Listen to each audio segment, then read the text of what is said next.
Oggi quarta giornata mondiale di preghiera per la cura del creato, l'appello della CEI contro la rassegnazione per seguire l'orizzonte ecumenico. Il cambiamento è possibile soltanto insieme.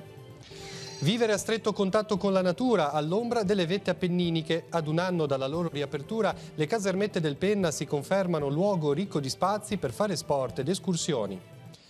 Pronte a tempo di record a Gattorna le 6 aule della scuola primaria, investiti dal comune di Moconesi 50.000 euro per far fronte alla chiusura forzata dell'edificio scolastico di Ferrada. Expo Fontana Buona, terza giornata di apertura dedicata all'artigianato. Nei seminari l'attenzione è concentrata sulla rigenerazione del territorio, spazio anche alle forme di energia sostenibile. Da lunedì su Telepace torna C'è di più, il programma dedicato ai giovani in cammino verso il Sinodo dei Vescovi. In 10 puntate, esperienze, testimonianze, storie di ragazzi e approfondimenti. Buonasera a tutti, bentornati a Tiguglio. Oggi si è celebrata in giornata la quarta giornata mondiale di preghiera per la cura del creato istituita dal Papa. Promosse in tutto il mondo iniziative e celebrazioni.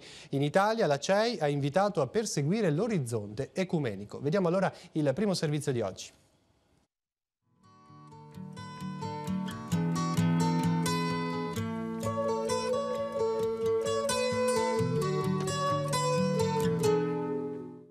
Io credo che questo sia soprattutto una battaglia di investimenti, cioè cominciare a pensare di investire in ricerca per nuove fonti energetiche, oltre a quelle che già conosciamo come l'energia solare e come quella del vento, eccetera, ma insomma come quella dell'acqua del mare, cioè, ce ne sono tantissime, ma forse ancora di più da scoprire e ancora di più da attuare nella nostra vita quotidiana. Quindi noi chiediamo che l'azione politica, che può essere quella appunto di appoggiare chi per esempio vuole investire su forme di riciclo, su forme che in qualche modo sono evidentemente anche un allontanarsi da una carbonizzazione forzata, un investire sulla green economy, quindi dare lavoro ai nostri giovani anche in questa prospettiva. Ecco, azioni politiche direi concrete che naturalmente chi ha in mano le redini può promuovere, ma soprattutto che noi possiamo accompagnare.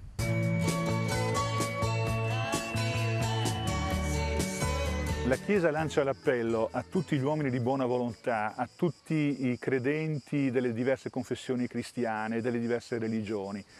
Agiamo insieme, immediatamente, perché evidentemente questo cambiamento deve avvenire insieme, cioè non deve essere solo, ripeto, lo scopo di pochi, ma deve diventare la battaglia di molti, deve diventare una lotta sana, positiva, non violenta naturalmente, ma fondata sull'idea che senza questo ambiente il futuro delle prossime generazioni è fortemente a rischio. E tutto questo comporta azioni concertate, atteggiamenti concreti che noi possiamo assolutamente fare nostri.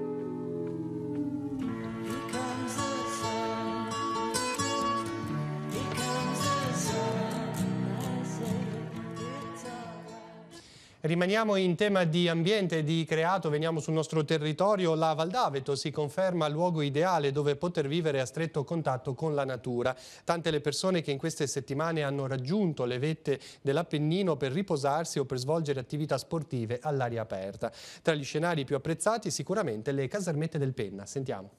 Dalla più impegnativa palestra di roccia, 1500 metri di quota con 25 itinerari a protezioni ravvicinate nella splendida e fresca faggeta al cospetto della vetta del Monte Penna, fino alla più rilassante passeggiata a bordo della carrozza austriaca trainata da Fira e Lina, due splendidi cavalli austriaci, passando per le tradizionali escursioni per i sentieri del parco, a piedi o in sella alle nuove mountain bike elettriche.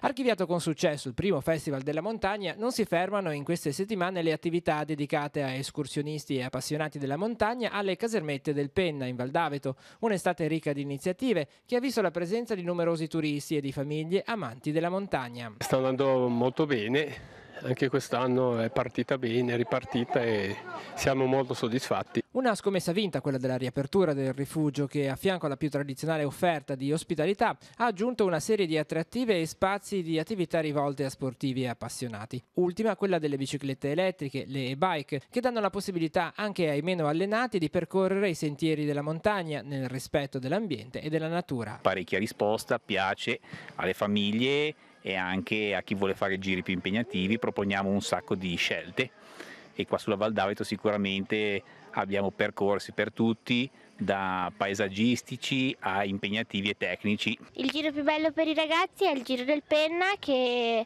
si arriva al Faggio dei Tre Comuni e si possono incontrare scoiattoli. La bici qua viene sfruttata molto nel mese di agosto, però i mesi più belli sono i mesi primaverili e soprattutto l'autunno. Ci sono dei colori bellissimi, escursioni particolarmente interessanti dal punto di vista naturalistico, ma anche dal punto di vista della pace che si trova durante l'autunno in questa vallata. Con queste bici si riescono a fare escursioni anche di 50-60 km senza particolari sforzi. La bici aiuta molto, abbiamo bici un po' di tutti i tipi, abbiamo artizzate, belle bici che aiutano parecchio. Si è conclusa questa mattina l'allerta gialla sul Levante. Nella notte si sono avute precipitazioni di forte intensità, 48,8 mm in un'ora a Monte Domenico di Sestri Levante e 48,2 mm a Mattarana nello Spezzino, mentre in 30 minuti sono caduti 26,4 mm di pioggia a Levanto nella zona di San Gottardo. I venti hanno raggiunto raffiche massime di 69 km/h alla Spezia e di 64 sul Monte Pennello di Genova. I temporali hanno nuovamente abbassato le temperature. La minima è stata registrata questa mattina a Pratomollo con 6 gradi. E un fulmine ha colpito il campanile della chiesa parrocchiale di San Cipriano a Beverino di La Spezia, causandone il crollo di una parte. L'episodio è avvenuto la notte scorsa alle 3. La sommità del campanile è precipitata sulla strada provinciale in un momento in cui non c'erano mezzi di transito. Il crollo, che non ha fatto feriti, ha danneggiato alcune auto posteggiate nelle vicinanze della chiesa. Sul posto i vigili del fuoco e i carabinieri.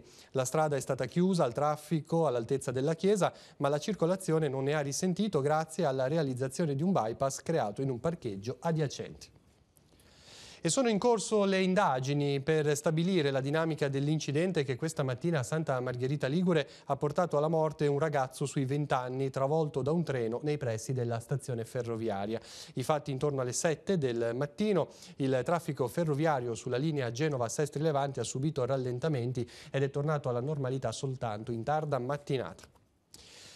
Tutto pronto per l'inizio dell'anno scolastico nel comune di Moconesi. Le aule della scuola elementare sono state trasferite e allestite nella scuola media Colombo di Gattorna per motivi di sicurezza.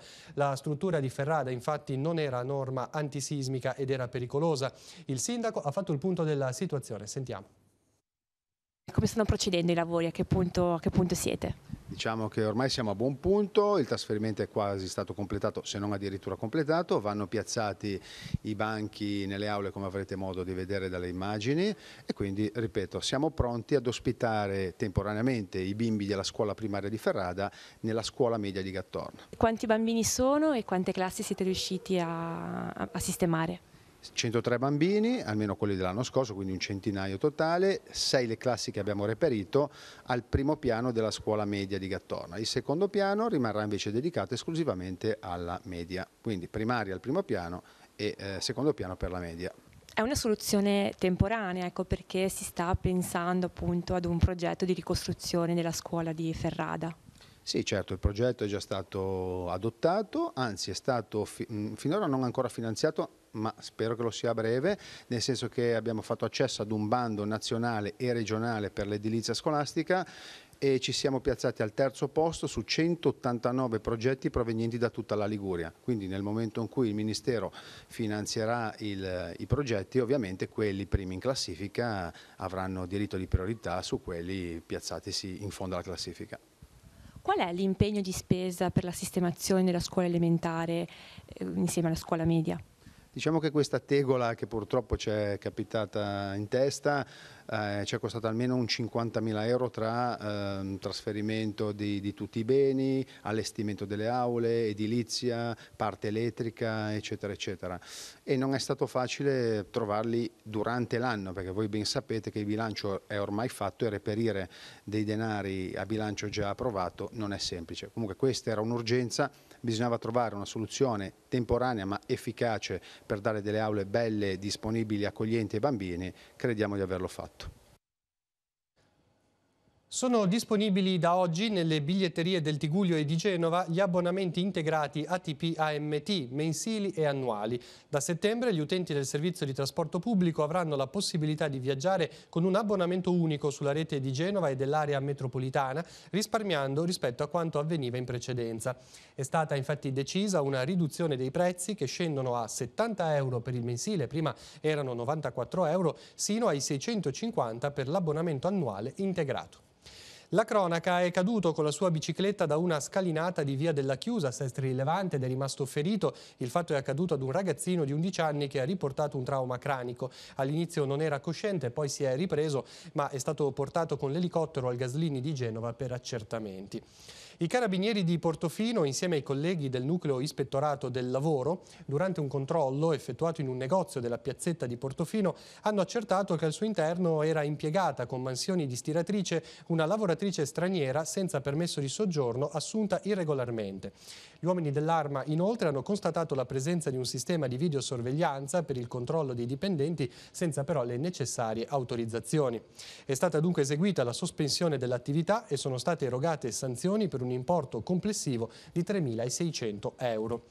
Un impiegato milanese di 48 anni è stato deferito per insolvenza fraudolenta. L'uomo ha pranzato in un ristorante di Santa Margherita Ligure e si è dileguato senza pagare il conto di 114 euro. È stato rintracciato per le vie della città sulla base della descrizione fornita dal ristoratore ed è stato così denunciato.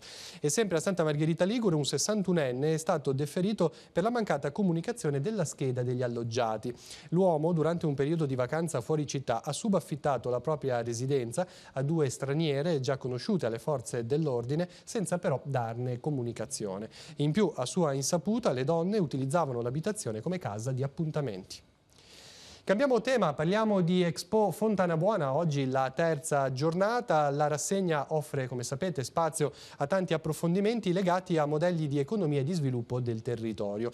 Tra i temi trattati nei vari seminari, uno in particolare si è concentrato su un disegno di legge al vaglio della Regione dedicato alla rigenerazione urbana e agricola. Sentiamo. È allo studio della Regione Liguria un disegno di legge che si pone come obiettivo primario la rigenerazione del territorio, sia urbano sia agricolo, al fine di fronteggiare i fenomeni di spopolamento e abbandono. Nell'ambito di Expo Fontana Buona è stato fatto il punto su quella che si auspica possa diventare una normativa regionale vera e propria. Duplice la finalità. Da una parte agevolare quelli che sono gli interventi di rigenerazione urbana, quindi di rigenerazione del patrimonio edilizio esistente, degli agglomerati urbani, anche di singoli edifici, e dall'altra parte quello di contenere e di contrastare il fenomeno dell'abbandono del territorio agricolo. Il seminario, diretto principalmente ad architetti e geometri, si riferisce anche ad enti ed istituzioni che, se il disegno diventerà legge con l'approvazione in Consiglio regionale, potranno incentivare azioni mirate a custodire e salvaguardare il territorio. Sotto 2 profili, uno prettamente normativo, cioè quello di agevolare alcuni interventi ancorché non siano previsti proprio dalla normativa, dagli strumenti urbanistici locali, quindi dai piani regolatori, ma dove vi sia la volontà proprio dell'ente, l'interesse pubblico a portarli avanti, quindi snellendo e agevolando i percorsi di approvazione di questi interventi, e dall'altra parte proprio delle misure di incentivazione, quindi tipo fiscale, di riduzione degli oneri. In tale direzione la Fontana Buona potrà diventare un vero e proprio laboratorio in cui sperimentare forme di rilancio anche economico. Il territorio della Fontana Buona in qualche maniera può essere paradigmatico, un vero e proprio laboratorio per l'applicazione di questa legge che speriamo diventi operativa al più presto. Gli addetti ai lavori sono molteplici, sono i tecnici, sono gli amministratori locali, sono le aziende, i semplici cittadini che hanno la necessità di rigenerare, di ristrutturare, di intervenire sul territorio per la propria azienda, per la propria casa, per migliorare proprio il territorio in cui vivono. Oggi la giornata dedicata all'artigianato con l'Ardesia, l'attività di falegnameria in collaborazione con il Villaggio del Ragazzo, decorazione su stoffa, ma anche scuola di cucina con lo chef Alessandro Dentone. Ma non soltanto questi, sentiamo Giacomo Rizzi. Terza giornata dell'Expo Fontana Buona, dedicata alle eccellenze artigiane della valle. All'interno dell'area erano presenti artigiani che davano dimostrazioni del loro lavoro. Realizzazione di cesti, spacco dell'ardesia, impaiatura delle sedie ed altre attività storiche della vallata. Abbiamo chiesto agli artigiani presenti in cosa consista la loro mansione. Io mi occupo di estrazione di ardesia, ho una cava di ardesia che ha conduzione familiare, è una tradizione familiare anche perché parliamo degli anni 50 in cui hanno iniziato, non io, ad estrarre i primi pezzi di ardesia per quanto riguarda la nostra famiglia. La lavorazione dell'ardesia è importante perché ha dato benessere a tutta la Val Fontana Buona, ma non solo, anzi penserei forse più a Chiavari che non alla Fontana Buona. Mi occupo di fare i cestini, più che altro i cestini, poi un po' fasciatura di fiaschi, bottiglie, portafrutta, portagiornali, gerle, un po' tutto roba di uso, mestieri più antichi, diciamo. Allora, non è tanto un'occupazione quanto un hobby che abbiamo ripreso da mia mamma. E lei l'ha fatto per più di 60 anni e noi siamo praticamente la seconda e mia figlia la terza generazione di impagliatura delle sedie di Chiavari. Siamo io e mia sorella Roberta che continuiamo questa tradizione e abbiamo imparato da piccole in casa seguendo appunto mia mamma e niente, ci piace farlo, ci piace portarla avanti, ci piace fare delle dimostrazioni, far vedere che comunque c'è ancora qualcuno che fa le sedie di Chiavari, che le rimpaglia, perché è importante anche la rimpagliatura della sedia, perché la sedia come consistenza del legno dura anni e l'impagliatura fa sì che la sedia possa durare altrettanti anni. Tante le iniziative collaterali di Expo, domani si terrà l'8ª marcia Anello di Coreglia, una gara non competitiva a passo libero di 10 km lungo i sentieri del comune di Coreglia, aperta a tutti, con partenza dalla zona dell'Expo all'area 1, l'inizio alle 9:45. E poi si terrà sempre domani la cerimonia di premiazione della mostra di pittura dal titolo Aspetti e colori della Fontana Buona. Allestita all'Ascito Cuneo, domani i quadri saranno trasferiti in piazzale San Lorenzo, dove la premiazione avrà luogo alle ore 17. Tra i vari stand, particolare attenzione è dedicata anche alle forme di energia sostenibile. Vediamo anche questo servizio. Di che cosa si occupa esattamente l'Istituto Clima Liguria? L'istituto si occupa di promuovere e di mandare dei messaggi sul risparmio energetico, su quello che può essere una consulenza, un consiglio. Ci sono dei professionisti appositi che sono consulenti Casa Clima, dove danno del supporto anche gratuito, quindi dare sempre dei buoni consigli, perché adesso purtroppo la casa è un progetto a 360 gradi, quindi bisogna comunque considerare il tutto, non è più l'impianto, i serramenti separati, no, bisogna avere un contesto. Noi qua a Levi abbiamo una villetta che consuma €1 a metro quadrato, quindi una cosa molto importante, ecco, una certificazione tedesca. Nell'ambito dell'Expo Val Fontana Buona c'è anche uno stand dedicato alla Croce Rossa. Di che cosa vi occupate e perché? Oggi siamo qua all'Expo che facciamo dimostrazione di salvavita pediatrica sui bambini.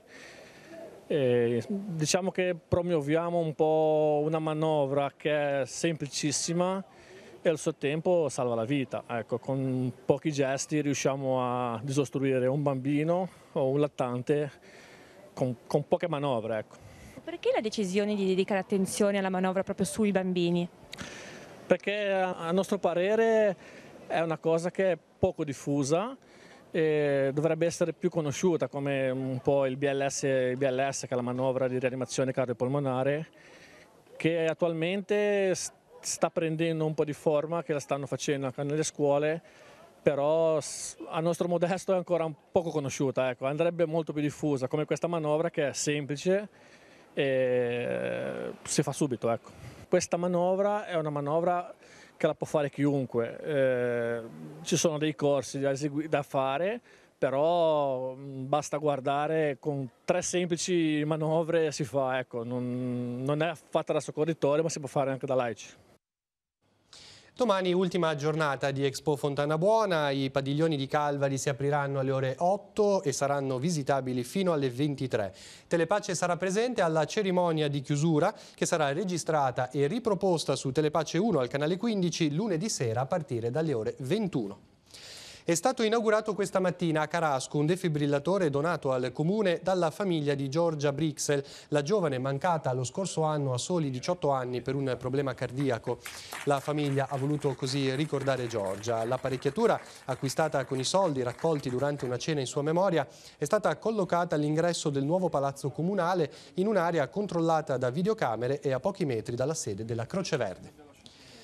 Lutto a Santa Margherita Ligure, è mancata Agostina Bottino, sorella di Raffaele Bottino, che è stato sindaco per 15 anni tra gli anni 70 e 90 e zia di Angelo, sindaco della città dal 1995 al 2004. La donna aveva 86 anni, era un'insegnante e ha speso sostanzialmente tutta la sua carriera insegnando lettere alla scuola media di Santa Margherita.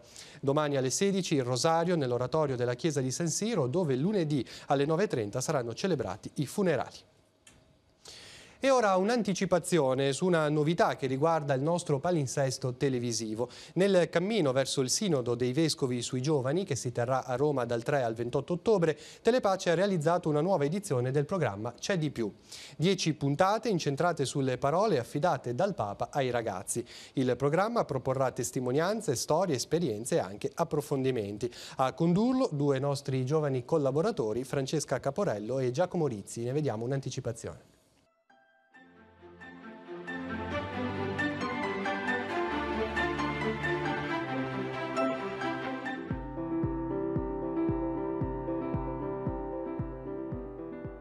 Ciao a tutti, siamo all'inizio di un percorso, di un viaggio che ci condurrà alla scoperta delle 10 parole del Sinodo dei Vescovi sui Giovani.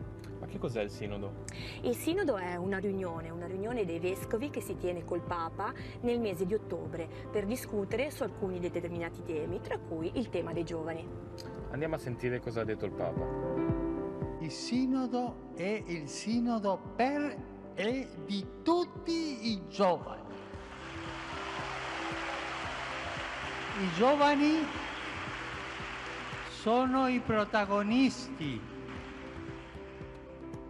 ma anche i giovani che si sentono agnostici, sì. Anche i giovani che hanno la fede tiepida, sì.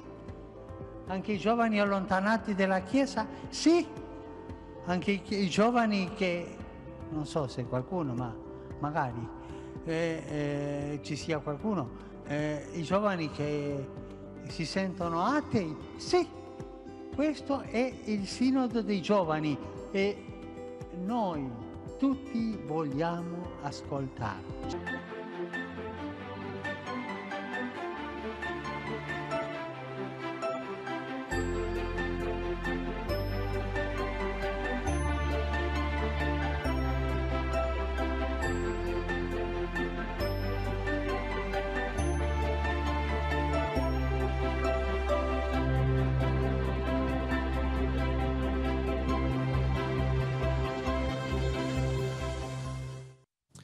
C'è di più andrà in onda dunque a partire dalla prossima settimana sul canale 15 di Telepace, lunedì alle ore 20, mercoledì alle 14:30, giovedì alle 21:10 e poi anche su Telepace 2 al canale 85 il venerdì alle 20:50, la domenica alle 20:30 su Telepace 3 al canale 115.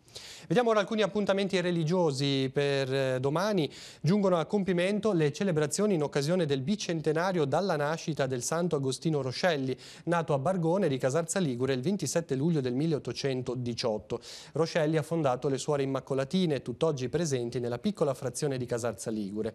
Domani alle 12 nel salone dell'Istituto Religioso di Bargone si raduneranno tutte le suore per celebrare i giubilei di professione. Dopodiché nella chiesa di San Martino il vescovo celebrerà alle 16 la messa. Al termine sarà benedetta una targa commemorativa dei 200 anni dalla nascita che sarà collocata nella camera della casa natale del santo. Al santuario di Nostra Signora della Guardia di Gattorna si concludono i festeggiamenti in onore di Nostra Signora della Guardia nel 164° anniversario del miracolo. Oggi c'è stata l'offerta dei fiori da parte dei bambini, state vedendo le immagini. Domani messe alle 7:30, alle 11 la messa solenne presieduta da Don Mario Moltedo, poi alle 18 con Don Guido Perazzo, alle 20:45 il canto del Vespro e la processione per le vie del paese guidata da Don Marco Gattorna. A Camposasco di San Colombano Certenoli si festeggia la Madonna della Cintura. Domani festa patronale, la messa del mattino alle 9:30. Al pomeriggio alle 17:30 il canto del Vespro e la processione presieduta da prete Rinaldo Rocca. Seguirà una serata insieme con cena ed estrazione dei premi della lotteria. La comunità parrocchiale di Disconesi di Maissana in festa per la Madonna di Lourdes. Domani alle 16 sarà celebrata la messa solenne animata dal coro interparrocchiale. Seguirà la processione. Al termine sarà inaugurato il nuovo impianto di automazione delle campane della chiesa. Oggi la piccola comunità di San Terenziano di Levi ha festeggiato il titolare della cappella che si trova nel cuore del quartiere. Domani alle 18:30 la messa per tutti i defunti del quartiere che sarà presieduta da Don Tonino Maffei. Per l'occasione non sarà celebrata la messa delle 19 nella chiesa di San Pier di Canne. Ad Arzeno, infine, in Alta Valgraveglia, domani si celebra la festa in onore del Gesù Bambino. Istituita negli anni 50, richiama ancora oggi molti bambini con le loro famiglie dalla vallata e dai comuni vicini. Domani alle 17 la benedizione dei bimbi e l'offerta dei fiori, a seguire la messa presieduta da Don Paolo Nicora e la processione. Facciamo ora un passo indietro. L'Ovari di Rezzoaglio ha festeggiato il Sacro Cuore di Maria in occasione del 60° della costruzione del Tempio della Fraternità. Sono stati commemorati tutti i caduti, in particolare quelli della frazione, come l'alpino Terenzio Bacigalupi, deceduto e sepolto in una fossa comune in Russia, e il carabiniere Sisto Pagliughi, morto e sepolto in Austria. La messa è stata presieduta dal vescovo di Piacenza Bobbio, Monsignor Gianni Ambrosio. Per il piccolo paesino di Lovari, aver riportato un vescovo dopo 60 anni è considerato un fatto storico. Era presente anche Monsignor Colletto, che nel 1958 partecipò all'inaugurazione del Tempio con il vescovo Zuccarino. Alla celebrazione hanno preso parte anche le associazioni degli alpini, il gruppo Carabinieri di Lavagna, la locale Croce Rossa e la Protezione Civile. Il coro di Saranzan ha accompagnato l'intera cerimonia e al termine una giovane, Giorgia, ha recitato la stessa poesia che 60 anni fa venne letta da una bambina proprio al vescovo Zuccarino. Avete visto le foto che raccontano di questa bella giornata che ci sono state inviate proprio dall'Ovari di Rezzoaglio. E adesso sfogliamo insieme l'agenda di Telepace e vediamo così tutti gli appuntamenti in programma per la giornata di domani.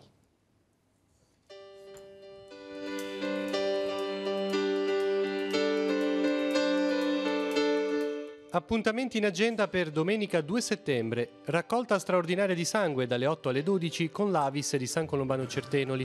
L'autoemoteca sarà presente all'Expo Fontana Buona di Calvari. Terza edizione di Cichero on the Road organizzata dalla scuderia Automoto Retro di Levi. Il ritrovo a Cichero alle 8:30, alle 10 la partenza per la prova di regolarità non competitiva è aperta a tutti i veicoli.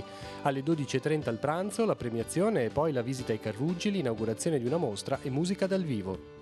Terza giornata dello Street Food and Fun in via 20 settembre a Sestri Levante, apertura degli stand a partire dalle 11:30 alle 19 DJ set con Roppi Rocca.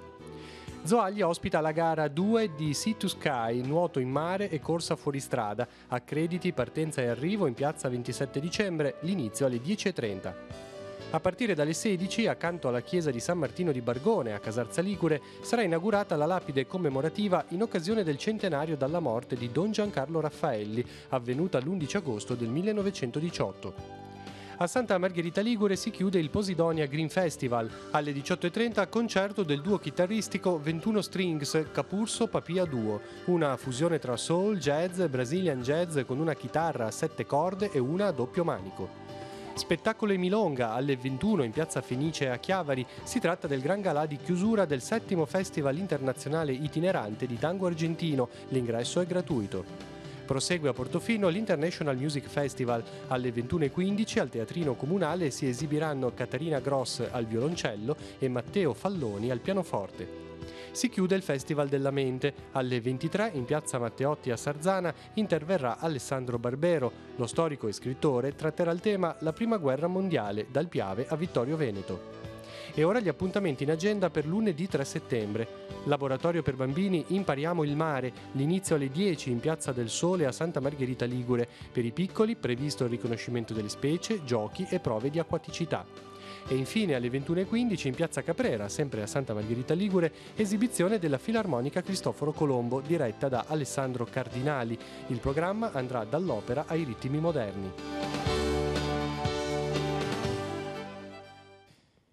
Prima di concludere una breve notizia di sport, la Virtus Entella ha acquistato a titolo definitivo Rafael Martinho, centrocampista, è nato in Brasile il 15 aprile del 1988 ma ha origini italiane. Il giocatore arriva dall'Ascoli, Martinho ha giocato in precedenza con le maglie del Catania, Verona, Carpi, Bari e Cesena. Con questa notizia si conclude il nostro telegiornale, l'appuntamento con l'informazione torna lunedì mattina con il buongiorno di Telepace in diretta dalle 7:30 e poi il telegiornale alle 12:45. Per tutti gli altri aggiornamenti continuate a seguirci sul sito www.teleradiopace.com. Grazie per l'attenzione, buon proseguimento di serata e buona domenica a tutti.